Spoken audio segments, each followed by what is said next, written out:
100세 시대라고는 하지만 얼마나 오래 사느냐보다 중요한 건 얼마나 건강하게 사느냐일 텐데요.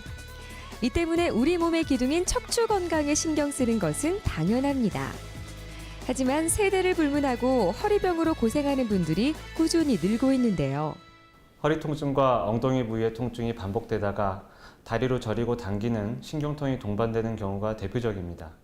하지만 허리 통증만 심한 경우도 있고 다리 통증만 있는 경우도 있습니다. 대개 한 자세를 오래 유지하기 힘들고 쉽게 피로감을 호소하게 됩니다. 심한 경우에는 누워서 자기 힘들 정도로 통증이 참기 힘듭니다. 이러한 증상을 토대로 정확한 진단을 위해 허리 CT와 MRI로 약해진 디스크에 의한 신경 압박을 확인하는 게 보통입니다. 치료는 휴식과 함께 약물 치료, 주사 치료 등의 비수술적 치료가 기본입니다. 만약 다리 힘이 떨어지고 통증이 점차 심해질 때 수술적 치료를 고려합니다. 고혈압이나 당뇨 같은 지병이 있는 노년층의 경우 척추 수술이 더 부담될 수밖에 없는데요. 무조건 참는 게 능사는 아닌 만큼 적절한 수술법을 찾는 것이 중요합니다. 일반적인 척추 수술은 피부를 절개하고 약해진 디스크까지 접근하여 레이저 등의 수술 장비를 동원하여 신경 압박을 해소하는 방법입니다. 반면 시술은 이러한 수술적 치료를 피하기 위해 시도하는 일련의 높은 치료들로서 신경차단술, 신경성형술, 수액감압술, 그리고 내시경 수술 등이 있습니다. 그러나 의학기술의 발전으로 수술과 시술의 경계가 점점 모호해지고 있습니다. 특히 내시경 시술의 경우 이전에 수술로만 치료 가능했던 디스크 질환도 접근이 용이해져 각광받고 있습니다. 허리 건강을 위해선 체중 조절을 하는 것이 중요하지만 이를 위해 급격하게 무리한 운동을 할 경우 증상을 악화시킬 수 있기 때문에 꼭 주의가 필요하다고 합니다. 기본적으로 국소마취로 시술을 진행하기 때문에 나이가 많거나 내과적 병력이 있어 전신마취가 힘든 환자에게 적용하기 용이합니다.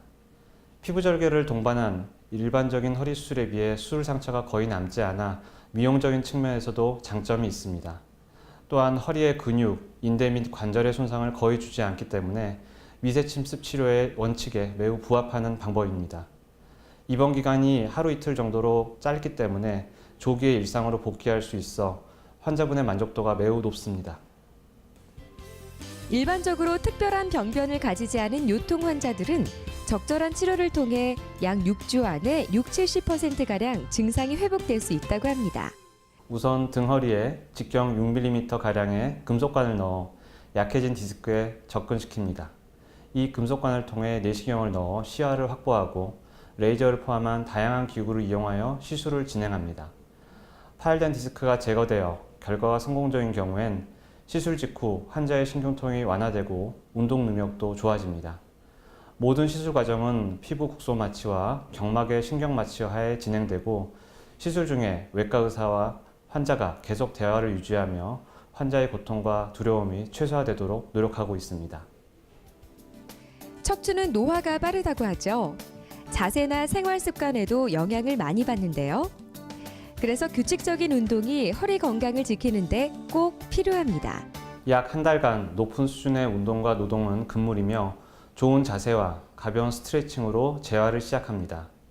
한 달이 지난 이후에는 평소 즐기시던 운동을 중심으로 운동량을 늘려야 합니다만 허리 부상의 위험이 높은 상황이므로 운동하기 전 충분한 준비가 필요합니다. 이 시술로 모든 디스크 질환을 치료할 수는 없습니다. 디스크 퇴행 정도가 심해 딱딱하게 굳은 경우나 신경관이 매우 좁은 협착증이 동반되어 있는 경우에는 내시경 시술이 근본적으로 어렵기 때문에 수술을 고려합니다.